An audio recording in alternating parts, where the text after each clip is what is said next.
I'm AJ Bianco from Podcast PD, a part of the Education Podcast Network, just like the show you're listening to now. Shows in the network are individually owned, and opinions expressed may not reflect others.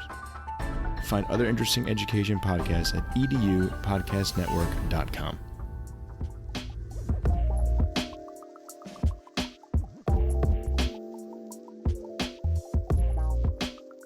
Hello, everybody, and welcome to another wonderful episode of My EdTech Life. Thank you so much for joining us on this beautiful morning, or it may be afternoon where you are, or maybe already into Sunday, wherever in the world that you may be. Thank you so much for making My EdTech Life part of your day. We really appreciate all your likes, shares, and follows. And as always, we always strive for excellence to bring you the best on EdTech topics or on anything education that is happening. And I am really excited because today I have some amazing guests.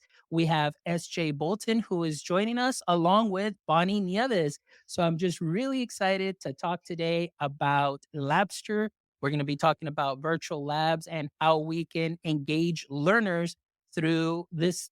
Through the learning through Labster. So I'm just really excited as a former science teacher to just go ahead and dive into this show. So let's go ahead and get started. So before we get started, SJ, if you can give us a little brief introduction of yourself, where you're from, and the work that you're doing. Cool. So thank you again, Fons, for having us here. It's so exciting to be on a live podcast as well. Always a pleasure. So I'm based up in Northeast England in a place called Newcastle, and my entire teaching journey has kind of taken place in Northeast England up until I joined Labster. So my background's in biomedical and medical education. I studied pharmacology at bachelor's level and then cellular pathology for my PhD. And somewhere along the way, I ended up building robots for a bespoke automation company because that's what you do with a pharmacology degree. After then, I got into science communication, started teaching within, again, Newcastle University here in the beautiful Northeast, and found Labster as a way of kind of, one, increasing my footprint as an educator. It went from 2,000 students to 2 million in about 2 months, but joined as a simulation director to build virtual experiences and really change the way that we could do scientific education. And it's been a wild ride since then, joining in Oh, 2019. wow, excellent, SJ. That was a whole lot like packed into that. So I know we'll definitely unpack that as we go through the show and as we continue to talk about Labster. But thank you so much for joining us all the way from the UK. And I want to also welcome Bonnie Nieves to the show. Bonnie, again, we talked a little bit pre-chat. I was just so excited, longtime follower of your work, everything that you do, that you share, that you put out there. I'm definitely always just kind of lurking and seeing the amazing things that you're doing. So thank you so much for what you're doing for the education community as well. So Bonnie, for our audience members that may be watching, tuning in, and maybe just finally getting to know who you are, give us a little introduction about yourself and your context in education. All right. So first of all, SJ is amazing, right? Like I can't even believe the all of that came from one person's experience, right? It's awesome. So I'm thrilled to be able to be here. I am in central Massachusetts, and if you're wondering where, you could actually almost put your finger on my house on a globe because I'm right at the junction of Massachusetts, Connecticut, and Rhode Island. So there's that. You'll always know where I am. And I am a high school science teacher. I teach life science, anatomy and physiology, biotechnology typically. And I am an author. I have the book Be Awesome on Purpose through the amazing EduMatch and Dr. Sarah Thomas.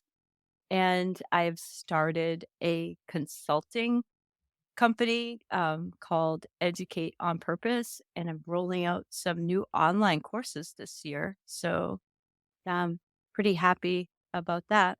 And I guess that's me in a nutshell. Wow. Well, I mean, like, yeah, you say that's me in a nutshell, but I mean, if you really follow you and the work that you're doing and the stuff that you're putting out and sharing, I definitely encourage any one of our listeners and those that are tuning in live to please make sure that you follow both SJ and follow Bonnie. I have been putting in the links there for their LinkedIn and for their Twitter, and obviously they'll be all in the show notes too. So that way you can go ahead and connect after you hear today's awesome conversation.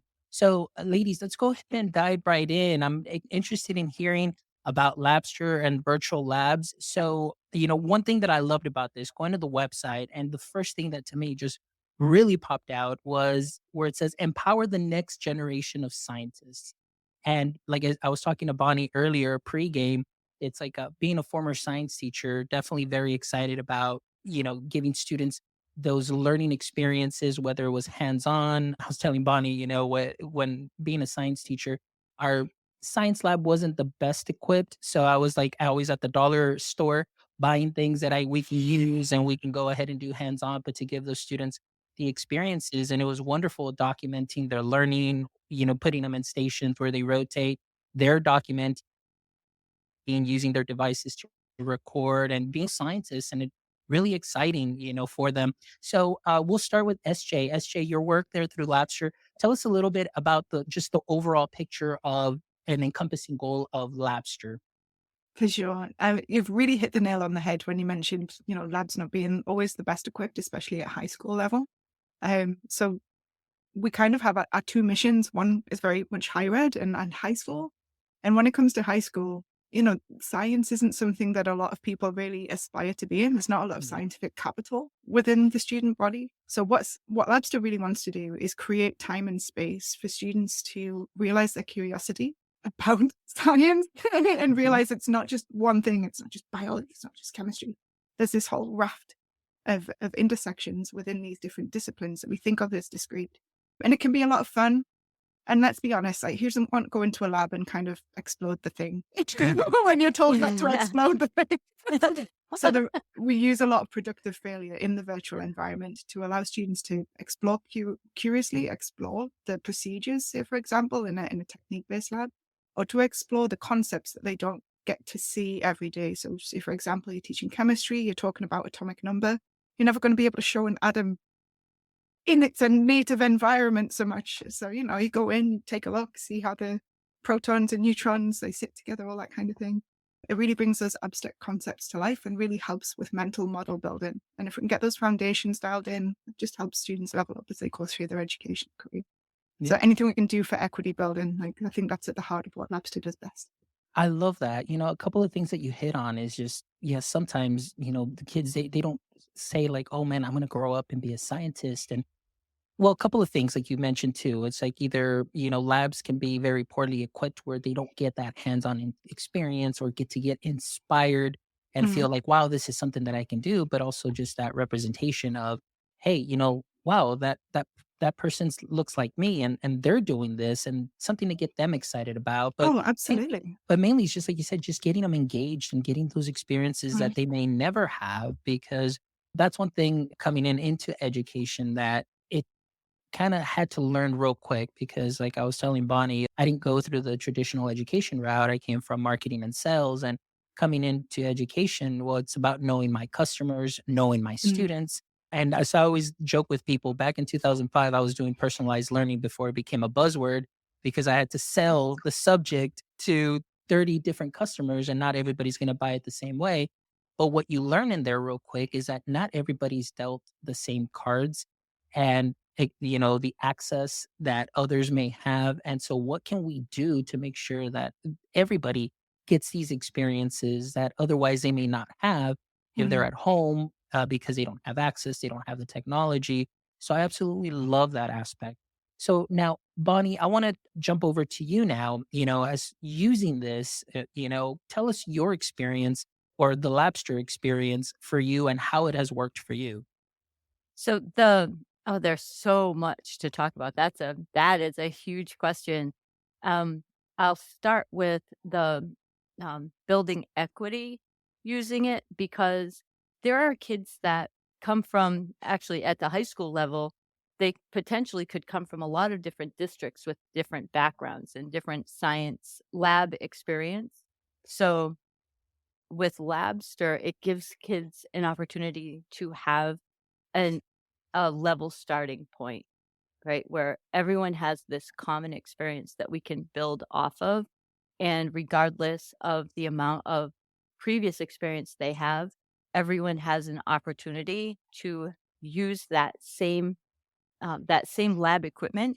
And really, it actually gives them like a hands-on feel to it, the way it's built. And there are other, and not that I want to like turn this into an advertisement for it, but the reason why I love it is because there are other labs that show you that you can do simulation and you can manipulate variables, but you don't actually touch the stuff. And this is as close as you can get to actually physically touching things and manipulating and moving and then seeing what happens. Mm. So for the students that maybe are transferring in from a different school that have no lab experience in their 9 years of school, to sit next to a kid in a physical lab setting, they're at a significant disadvantage unless they've had some experience like this to be able to get in and try things out and see what things look like when they don't go right, and um, really experience science in a safe way before they get into a lab Yeah. and actually do blow things up. We Uh, had a really interesting anecdote from a student in Northumbria University in the UK who had a slightly Pavlovian response to the sound of a pipette clicking in a virtual lab. And she's like, oh, no, I know where I am. I know what I'm doing. This is so comforting. And she liked that the Labster experience transferred in that way. The like familiar sounds and the familiar sights. I was like, whatever works for you, sister. That's Yeah. amazing. yeah, they're all about all love that. Well, Yes. we're already getting some love here. We've got Maggie. Thank you so much, Maggie, for joining us on the show. And she was very thankful for the update on the tools with some pros like yourself. But she said this, she goes, she already sent the link to the science department head already as we're having this conversation. Oh, So super. thank you so much, Maggie, for joining us and for sharing this info.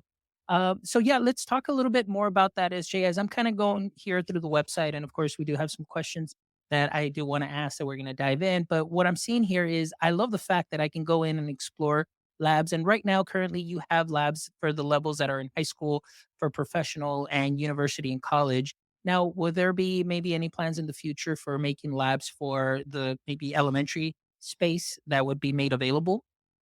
It's something that we're definitely interested in looking at. I think one of the things that's very difficult about building for elementary is just it's less to do with Labster and science and more to do with how acceptable is a virtual environment to a child that's at that stage in their cognitive development. So I think we need to understand that a little bit more before we start dipping into the elementary space. But I think there's absolutely an opportunity to use simulation education with that kind of grade level of student. Already, like mantle of the expert, using role play, these are all things that are so important for developing critical skills at that level. But leveraging them in our virtual environment, that's where the real magic's going to be. So I look forward to exploring that for sure. Excellent, excellent. Yeah, I'm looking forward to exploring that too, because that would be just something wonderful. And like now that technology, because of COVID, a lot of school districts they are one to one, so students Mhm. do have access to those devices. And of course, here in Texas, really, it's just science. Really starts the state testing starts in fifth grade, and it's Yeah. fifth, eighth, and ninth, I believe. That's when they do the state testing. So just something, an additional layer Mm. of teaching and having that hands-on component would definitely be something very beneficial where they can manipulate. Bonnie, so talk to us a little bit more too, as far as now diving into the teaching experience and with the labs. I know we've hit on a couple of things here, but just from your experience, let's say, you know, what is it that you see your students when you're able to use this platform? What are you getting from your students, their reactions, or maybe what was their initial reaction when you might Mhm. have first introduced it and how you've seen that change? Yeah, this is something I've been really wanting to talk about because I, if you follow me on social media, I don't just post the pretty stuff, right? There's going to be some sort of bumps in the road. So I'm not going to say, oh yeah, we started using Labster and right away every kid was like, oh, can we do that again? It it it wasn't that smooth. They really enjoyed it at first, and I mean it's because we did the body. Oh, SJ, maybe you can help me with the particular name of it. It was the body planes with the chimpanzee. Oh yeah, body plans and sections. It's just Right. about learning the different orientation of the body and the words we use to describe different parts. Yes. Yes. So at the end, there's this part where they're collecting fruit and they give the chimpanzee different types of fruit, and it takes an apple, it eats it, it takes a pear, it eats it, but you give it a banana and it dances. So that was it. They're like, "Oh my gosh, this is so fabulous." Like, "Did you get your monkey to dance?" Did you love the answer? What kind of fruit did you give it? So they were having so much fun, but that happened at the end. So that was actually really good to build their anticipation to see what would happen next time. And the next time we did the lab safety, which was where they have to learn. And this is another great thing about Labster is you have to put on your gloves and a lab coat every time you walk in the lab. That's just what you do every single time. So it trains them for real life, but then they're going through all these things where they get to actually explode things and do things incorrectly. And see And the consequences. yes, so there's these kids, and I just imagine there's this bank of computers in our computer lab, and there's a bunch of kids at the same point in the lab, and they're going through and they spilled something in their eyes, and they have to go over to the eye wash, but you have to get there quickly because if you don't, Labster will make you go blind for life. And the kids are like trying to do it over and over, and the kid next door is going, "Oh my gosh, hold on, let me help you, or you'll be blind for life." And they Immersion, they invest. they do. So at that point, they're really invested in it. So that's really wonderful. But what the real thing that I love most about it is that it builds perseverance because they're not all of the simulations are not that way. They're not all gamey and they're not all super fun in that way, but they're really rewarding.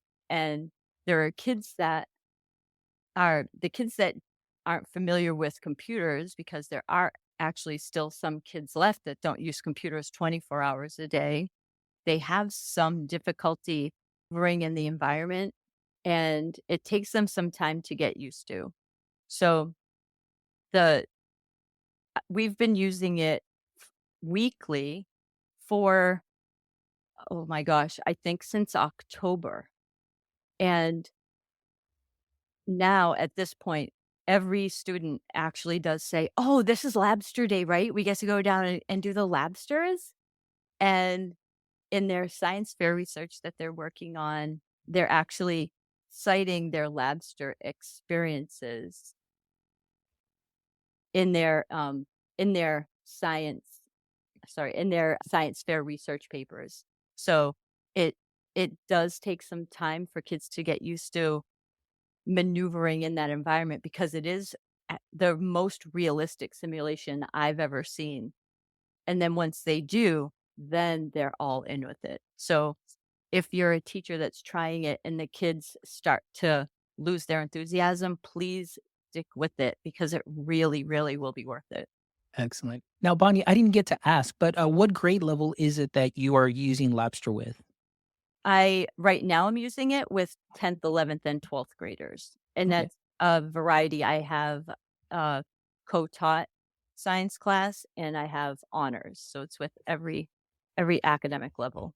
Excellent. Well, everything that you described is just wonderful as far as, some of that gamification components, that enthusiasm, and that sense of realism. Now, again, I know it's very different, and there can be many people that might be of the opinion of, well, it's everything is virtual and it's on a device and it's not the same. But we got to think about, if we don't have that access in our schools and we don't have, the proper lab setting for them. I mean, this seems like it is a great alternative, alternative to it. And SJ, one thing that I love too that you mentioned was also, and Bonnie too, is that you do see the consequences. If the experiment is not followed correctly, you will see what can Yeah. happen. And of course, we see, in this example of, hey, if you don't wash your eyes, you're going to be going blind for life. And so the students are there helping each other out. So that Yeah, way, they don't go through that. But sure. again, it's an alternative. And what I see the benefit, again, going back to my teaching experience, is being able to break down the walls from your classrooms and from myself was taking students to where they might not otherwise have an opportunity to go to, whether because of demographics, socioeconomic status and access to certain things. But if you are able to bring that into the classroom for everybody to enjoy on a level playing field and be able to interact, such as you're Mm. describing to me, that sounds like a win because the students are engaging and learning. And Bonnie, too, I want to thank you for just being very open and honest and saying, like, hey, it didn't quite start off all great, but the more consistent you were and the more you practiced, the better it got. And the students were really enjoying those experiences. So I'm very thankful for that. So that's great. All right. So again, so high school, professional, and university setting. So for yourself, this time I'm going to start with Bonnie, and then we'll move to SJ. So Bonnie, now with the experience that you have in your grade levels, do you see now, as far as that engagement piece, students maybe even just talking a little bit more of like, hey, this is something that I would like to pursue, and maybe getting a bigger interest for that track, whether it's through STEM, or specifically your science, chemistry, biology, and moving on in that. What has been your experience? Oh, absolutely. And as a science teacher, like that, I'm sure every science teacher has the same goal. Like one of my kids is going to go on to become a scientist. This is at least one. This is my goal. And there are kids that come in now. Before I used simulations, there would be kids that would come into the lab and all of this new and foreign equipment, no matter how much prep time, is really intimidating because they've seen people use it on like a forensics show or on a crime show, but I just a 12-year-old. I can't use this Yeah. stuff. So having the simulated experience first gives them a much bigger comfort level. So they come in and they're already a novice at it. So they can actually become an expert instead of going from someone with no experience to eventually becoming a novice. And there are kids that are talking to themselves about themselves in a more positive way. And I think that is amazing. So even like conversations that I have on a regular basis are things like, wow, I can't believe I knew that. That's pretty neat. And I say, yeah, that's because you're a genius. And you may not have known that yet, but now you do. So that's the type of thing that Labster can do. It builds up confidence so they're not intimidated by the things that typically would be. Mm. Excellent. I love that. Yeah. Thank you so much for sharing that experience. So excuse me, SJ, going back to you, hearing Bonnie's experience, again, going through that lab setting, getting the students getting used to it. But now those conversations of feeling empowered and feeling like, hey, I can totally do this and I get this. For you working at Labster, what does that do for you? And what does that do for everybody that you're working with there? So at Labster, we're very much a remote first organization. We're spread across the globe. We've got me in the UK, but lots of our artist teams that build all the 3D assets that you see and love in the lab, including that beautiful visual effect when you go blind in lab safety. They're based in Indonesia a lot of the time, spread across Europe, and over in Boston too. So we're everywhere. And I love that the player, the student experience in our labs is something that really unifies everybody across the entire company. Like we're all thinking, how can we improve the UX of these labs? How can we ensure that the types of mini games that we're designing, that they're true to life, or that they permit failure in the correct way? And Bonnie and I talked about this a little bit before. Like we want to make sure that when we sit to design a simulation, one of the first things we do, especially if it's a practical based simulations, we start by thinking, well, all the ways that this can go wrong. How can it go wrong? How is a student going to misinterpret or misunderstand what's going on right now? And we start from the points of failure. And from there, we're kind of trying to understand, we're doing user research to understand where do they go wrong? Where are the mental models generally broken or need reinforcement? So we're trying to build our simulations to be sympathetic to the typical student that's going to be encountering them, and anticipating where those points of failure in a simulation might exist so that we can put a learn and practice around them. A difference between a virtual lab or any kind of simulation education really, and being able to teach in class or teach in person, is that you can be responsive in the moment, whereas in a virtual lab, everything has to be there ready to go. So if we don't have a teaching loop or a thought loop or a remediation action to solve a problem or to solve for a stuck issue, then we need to fix it. So I love taking that chance to really dig into the nuts and bolts of a practical technique or a concept that's particularly difficult to understand, and then thinking about how can we take our student on a journey through this in a story-based, accessible way that they can see the kind of magic behind it and see how it works. Not just get the practical done. We're not kind of like output based like that. It's like, how can I take you on this journey so you know why we do it this way, what it's useful for, and how you can do it successfully and be reproducibly successfully in the lab. And I think if we can do that effectively, we can, exactly what Bonnie said, we can reduce that cognitive load that the student experiences when they go into the lab for the first time. Like, we forget labs smell weird. We're all science people. We know what a lab smells like. But when you first smell it, especially if it's chemistry, you're like, eggs.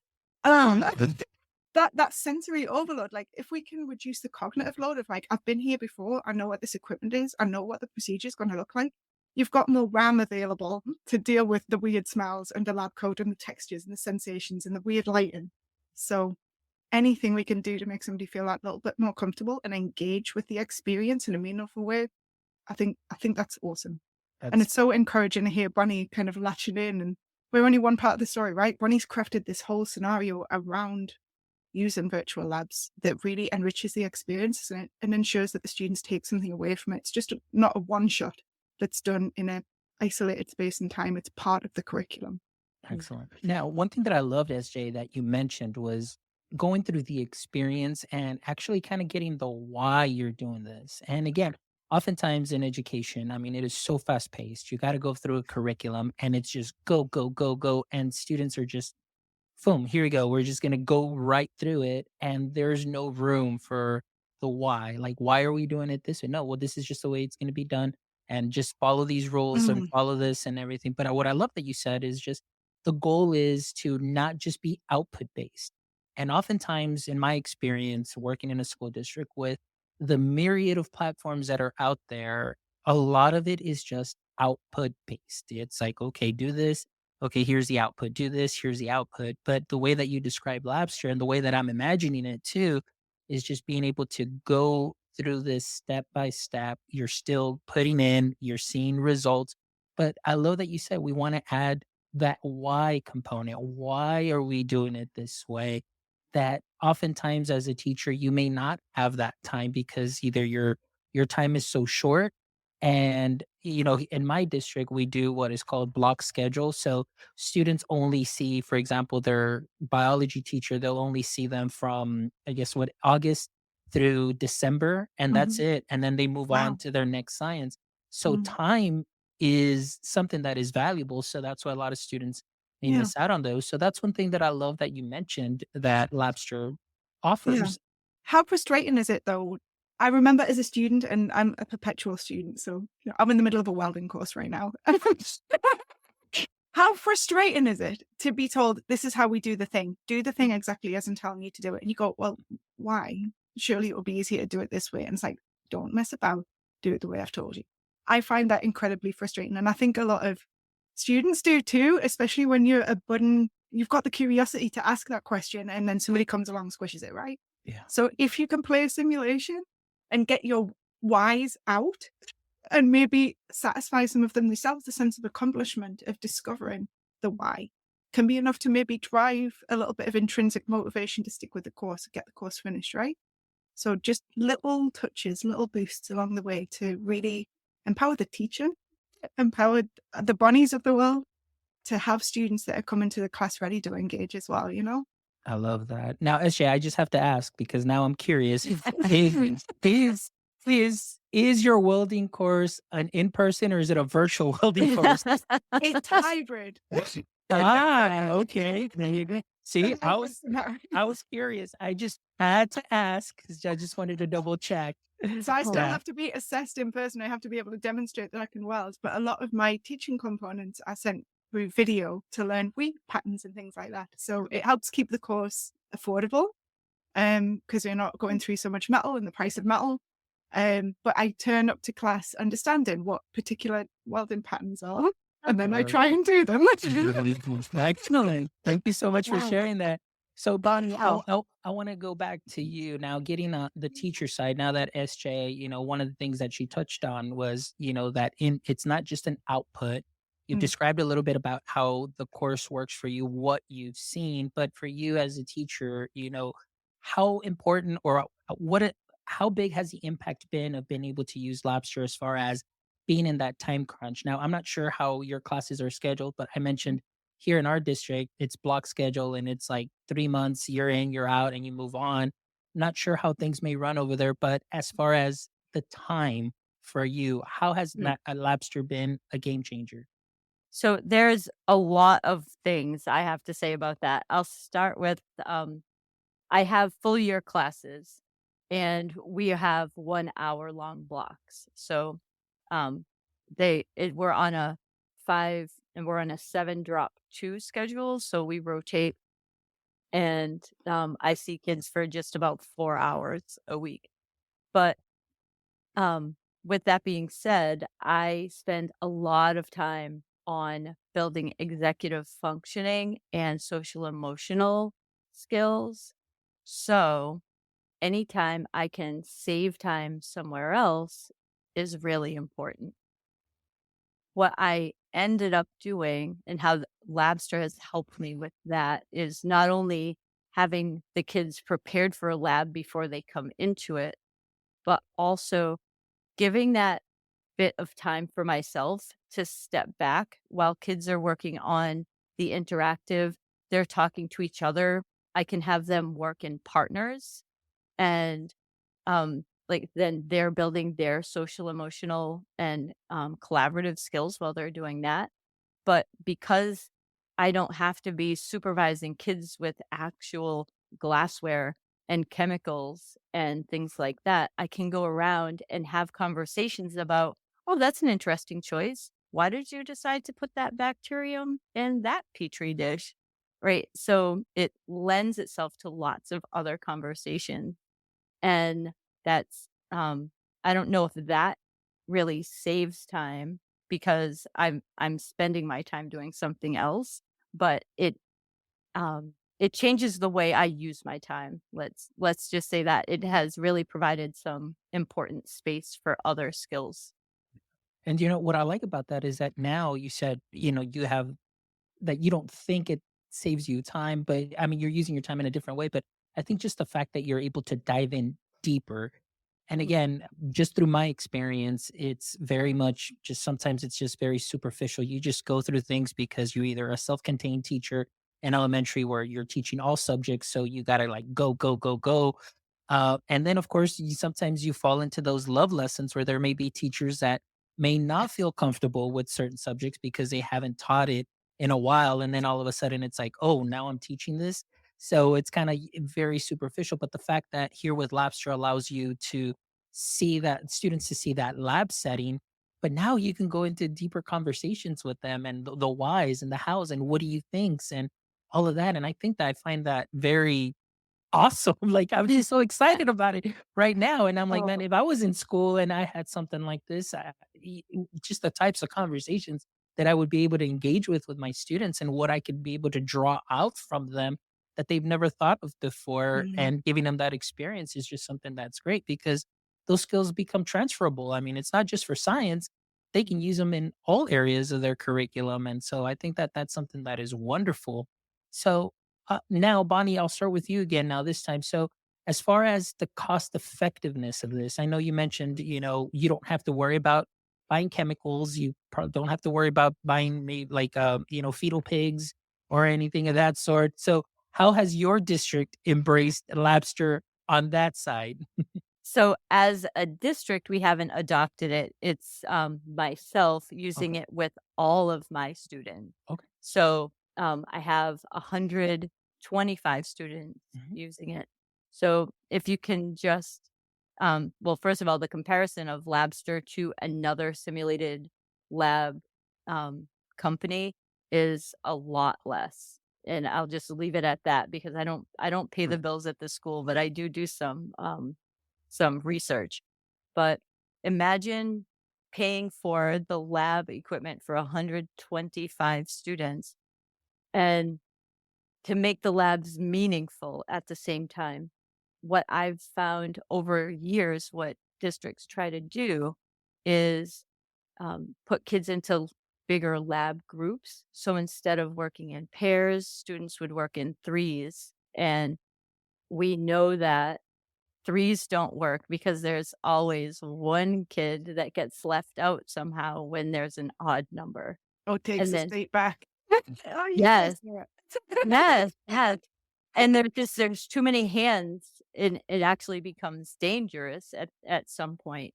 So the optimal number for a lab is typically in pairs. So it's a significant cost to do physical labs for, especially for every single thing.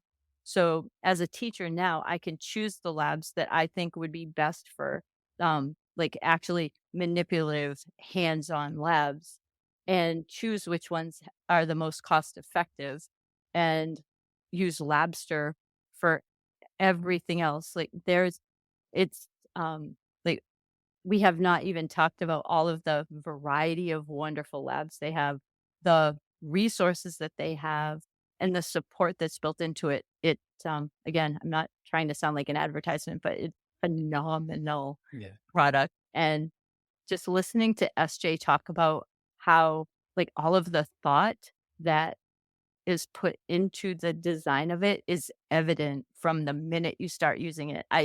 I was in love with it the minute I opened it up, and there was this bobbing Dr. One that was there to answer all of my questions. It's like, whoa, and tell you jokes. I mean, she's just Yeah, she'll wonderful. tell This you Dr. terrible One. jokes. They are terrible. Yeah, send me all of your Yeah. suggested jokes to my LinkedIn address. If anyone who's listening, jokes always well. You make a really good point, though, that Bonnie, you're optimizing your labs. This isn't like a direct replacement thing. Nothing is going to replace time in the lab with your hands on a pipette. Get developing that manual dexterity. Mhm. But to hear you talk about like the optimization is so interesting, especially to me, because I'm like, well, which labs are the most, which ones are the most expensive to be able to offer an alternative or offer support for them, Yeah. So I love that you've struck that harmony between the manual dexterity development and the cognitive development around procedural based learning. That sounds so cool. Yeah, that was so that's what I was gonna lead up Sorry. into. But no, but it's great. I'm like, this is awesome. No, but this is awesome. This is what makes it so much fun, just being able to just share freely and then just, play off of, other people's ideas and comments and everything, which I think to me was something that was so beneficial because oftentimes at a district and working at a district level, it's just once those requisition sheets come and it's like dollar sign, it's like no, no, and it's scary because there's a budget, you only have so much that you can allocate. But if being able to see things through the lens like Bonnie shared right now, where you can maximize, with certain labs that you can offer that, but still keep those that you really need the students to really get that hands on approach. And like SJ was mentioning, that manual dexterity, all of that. I think that that is something that is very, very beneficial. So I'm really excited about that. And another thing that Bonnie hit on that I want to talk to SJ about is SJ, right now, Labster, as far as simulations are concerned, how many simulations does Labster have available right now? We hit 300 literally just before Christmas. So we have 300, I think, fingers crossed that we can do a launch. We should have 306 by the end of next week. So we're turning out new simulations all the time. I've been really excited to see, especially the dedicated high school teams and their content production, because we've only really been exploring high school specific laboratory development for the past kind of 18 months. And that output is just phenomenal. There's a particular ones that are, not to sound like an advert, I'm just really proud of them. I'm proud of the work that Anastasia and her team have been doing. Anastasia's like our high school product manager around fusion and fission. So things that are really difficult for a student to cognitively get into their brain. Like, what do you mean it becomes? Anyway. And one thing that I was really encouraged by is that we'd explored co-creation with a high school teacher as well. So we were like, if we're really going to build something that's got true value for a high school educator, we need to involve them in the process. So in this occasion, we had a high school teacher. She came along the journey with us. She is so enthusiastic, just like talking about this is why I think fusion is the most important thing. This is why I think it's really exciting. And her enthusiasm really rubbed off on the simulation development team. And there's always a scientist in that team. So we have scientific content creators who are at least bachelor's, if not master's, or PhD level educated scientists in a particular field embedded within the simulation creation team. And just the enthusiasm of this scientific person plus the co-creator with a team of people who just genuinely want to build something that's fun, that's informative, that's accurate, that's going to help someone. It was magnificent. So these two simulations especially, I cannot wait for them to be unleashed upon the world. That is great. They're No, and gonna be cool. I love that, how you're including educators in this and giving educators voice, because for many years, it's, companies will put out products, but they've been so far removed, and it's what they think needs to be done, maybe based on research. But really, when you get into the classrooms, you may see like, wow, we're really kind of focusing on something that's very different, or what we thought was the answer to this problem, or it's definitely not. It's just something that is very important. So I really love that you do take into account the teacher voice, that Yeah. teacher experience, along with, of course, your science creators that are out there that have that experience. And so that's wonderful, just being Oh, able for to sure. marry those ideas and then just bring a product that wonderful teachers like Bonnie and anybody Mm. else might be able to bring to their students. Go ahead, Mm. SJ, you were going to say something. No, it's interesting because it's been so. There was a massive change at Labster. We used to make a lot of simulations that were very practical oriented, and it was about learning procedures and learning techniques in a safe way, which is awesome. And we made such a pivot over the past 18 months around including more conceptual simulation, because during the pandemic, especially, we got a lot of feedback around, it's great that we can teach them this lab technique, but they still don't understand the founding theories behind it. How can we make that more visible and engaging? So I'm just thinking about that fission simulation. It's not a practical simulation. It's a living concept within the virtual lab, the virtual experience, so they can manipulate the very fabric of physics within that setting. And it's trying to help understand the theory so that when we do come to apply those ideas in a practical scenario, in a problem-based teaching scenario, we understand the Lego bricks that make it up. Yes. And can think positively about it. So yeah, there is a big change recently in supporting that knowledge-based learning that needs to happen, as well as the skills-based learning.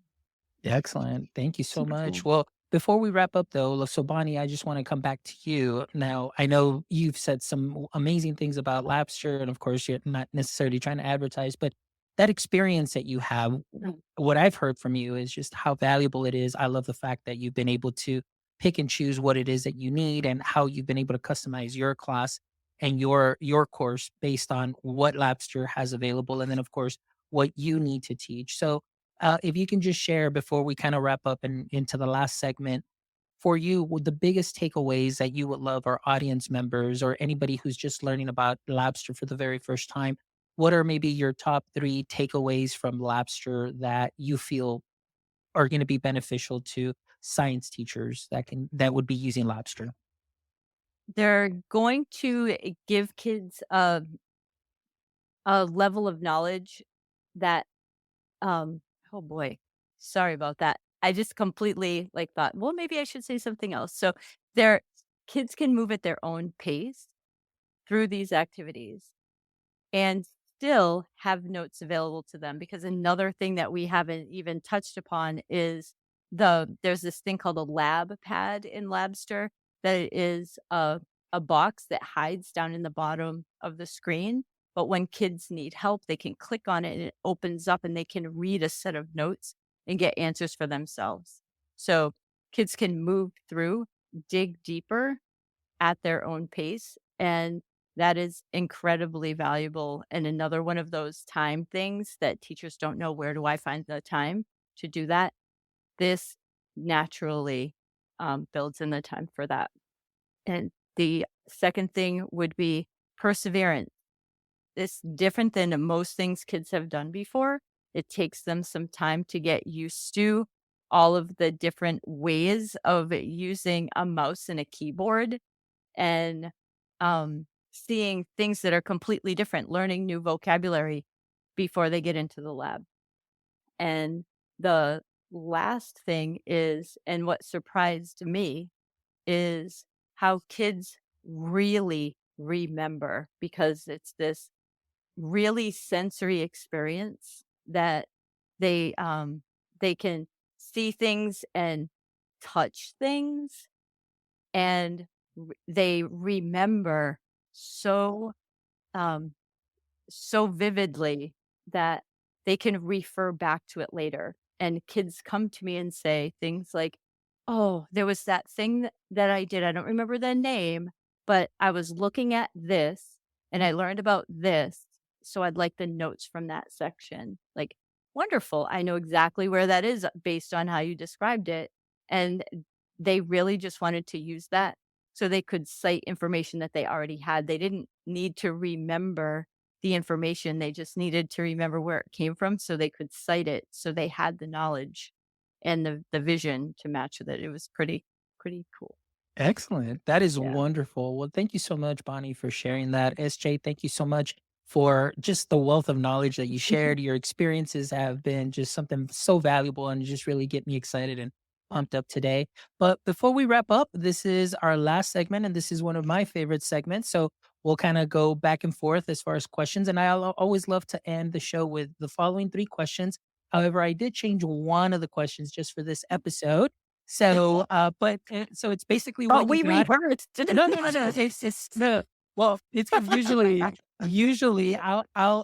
actually always ask a question at the end. It says, if this was your podcast, what would be one question you'd like to ask me? But I changed that. So the questions that you did rehearse are the same questions that you're gonna get. I was just putting that out there for because I can think of one audience member that will call me out and say, "Hey, why didn't you ask him the podcast question?" So I wanted to say a disclaimer there. All right. So we'll start with Bonnie first. So Bonnie, in the current state of education, what would you say is your current edu kryptonite? My edu kryptonite is grades. Yep. I do not like that I have to provide a score on things that I may or may not agree with. That's a snapshot in time Mm. that may impact a student for a very long time. Oof, good answer. I like that. And I just like the fact that you emphasize it's like it's just it's a snapshot for that moment in time. All right. SJ, to you, in the current state of education, from your experience, at Labster and what you see, what would you say is your current edu kryptonite? Now, me and Bonnie are very well aligned on this. My kryptonite is the fact that we have a lot of educational scenarios that are developing the scientists of the future without actually assessing whether or not they can do the thing that they're trying to do. So output-based assessment rather than outcomes-based assessment is my kryptonite. I would like to Nice. see more realistic, true to life forms of assessment being taken into courses, especially where there's practical component. Yes. Make the Excellent. assessment match the teaching. Great answer, SJ. Great answer. All right, SJ, we'll start with you this time. Now, what's one thing that you are excited about education right now? So I'm going to be a bit of a Brit about this one. So forgive me, American audience members, but I know the same is true in the US right now, but we're seeing such a beautiful and elegant resurgence in the value that we place on vocational and technical education in the UK right now. And I love that we are seeing school leavers, especially or even 14-year-olds in the UK. We're doing a lot of technical education, 14 to 18, pre-university. They're following their curiosity and their passions rather than the graded subject that they are good at. And maybe not taking the traditional academic pathways that maybe their parents did or their grandparents did, but instead they're forging out on their own path based on things that they're interested in, that they think are valuable to them and to society at large. So I think I'm really excited to see how technical and vocational education changes in the future, especially with some of the technological advancements that are coming up over the next few years. But I think it's just so valuable to see these skills being valued again and being actively pursued. Excellent. I love that. Great answer. Bonnie, on to you. What is one thing that you are excited about that's going on in education right now? My answer is a little bit shallow, but it's Chat GPT. Oh, I love it so much. Oh my gosh. And like my kids are super excited about it because I'm super excited about it. And the conversations are just so varied. But my favorite conversation from this week was, it's funny how my English teacher is telling me that Chat GPT is the devil. And over here, you're so excited and you use it all day long. Like, yeah, because it's the future. Yeah, I absolutely love it. I think for myself is like if you're asking a question that can easily be found through a Google search, we're asking the wrong type of questions. A And wrong question. Yeah. yeah, the wrong type of questions. So, and the thing is too, I did a little mini episode and I described my experience and I was really aging myself when, I was in grade school and elementary. I think it was fourth grade when we started doing like little research papers. My mom would drop me off at the library and here I go with the Encyclopedia Britannica, these big books. And then I have to do a science research paper on spiders or something. So, okay, so I would just open to the section on spiders and there I am just copying because I'm just getting the information, Mhm. so and then of course Google comes and it's like, oh, that's it, Google has everything now. And now, oh, Chat GPT. Well, I mean, come on, we really need to adapt to what's coming, the future of education, the future of learning, the future of work, and not being scared to navigate these waters. For me, it's I always encourage teachers, it's like, hey, just get clicky with it, have some fun, see what the potential is, and if it's something that can save you some time, then I'm all for it. If I can give you 10 minutes extra in your day where you can just sit there with the Mm, lights off at your desk, decompressing, I think that's a win. I'll take that. And if we can Yes. help you with that, then that would be great. But then, of course, you've got the other side where it's like, oh, well, now they're just going to be using this and they're going to be cheating and they're going to be doing this. mhm, I was like, I think that your students, and if they write and you build those relationships with them, you're going to know their style. They're going to need to put their own spin on it. They're going to need to just really learn how to express themselves. I see this as just a little base to help just kind of Yep. start that writer's block approach Mhm. and just go through there. You're still going to have to cite sources. You're still yes. going to have to do all of that, but don't It's almost dismiss like we it. need to redesign the assessment, isn't it? It's Yeah. like it needs to fit. Yes. I was like, don't dismiss it. Don't dismiss it. That's what I'm And saying. and using it to write essays is just such a waste of its potential. I I I was just curious and I typed into it, what would be a good vegan meal to have? And it just gave me suggestions and I'm going to have a stuffed sweet potato for lunch today because that's that he suggested today. It's like a thought partner Yeah, to that's have with you. I love it. I love it. Thank you so Yeah. much. All right, last question, and we'll start with Bonnie now. It says, if you could have a billboard with anything on it, what would it be and why? Right. It would say, "What is the best thing that happened to you today?" Because I know for myself, I tend to really um, concentrate on negativity. And when I learned from Mr. Chris Quinn on Twitter how to be more positive about everything, it changed my entire life. Excellent. I love that because sometimes Yeah. all it takes is just that one thing that you can Yeah. go back and think about, and it just changes everything. Where, like you Yeah. said, that negative, it's like, what am I even focusing on that? Because, and I'm with you, Bonnie. Many times I hyper focus on that one little Yes. negative thing and completely forget about all the great things that happen. But Mhm. that's just sometimes in our nature. All right, SJ, question for you now. If you could have a billboard with anything on it, what would it be and why? See, I feel like Bonnie and I are like the devil and the angel sitting on your shoulder right now in this podcast. Bonnie is what I've learned about Bonnie in the short time we've been talking is she is an eternal optimist, and it fills me with joy. My billboard is going to say, "Does it have to be like that?"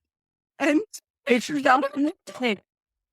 because I come often from a place of like that really grinds my gears, or like frustration. I am a person who feels frustration deeply, but I need a constructive way to deal with it. So rather than sitting there being frustrated and angry, I want to turn it into something constructive and think, well, does it have to? How could it be different? I want to inspire the curiosity to want to change it in the future, you know? Being a simulation director wasn't a job that existed when I was doing my bachelor's degree all those years ago. And yet here I am doing something that I really love and enjoy and get to share with people. So I yeah, love it. does it have to be like that? Love it. No, but that's great. Yes. That's great because that's oftentimes the questions that I have when we're in our meetings. I'm like, why do we keep doing it this way? And I'm going to quote Amy Meyer, who was on the show. She's from Fry Technology, and her saying is like, we suffer from the twatty, which is this is the way we've always done it approach, and that is the biggest killer of everything. So why does it have to be that way? Well, because this is the way we've always done it.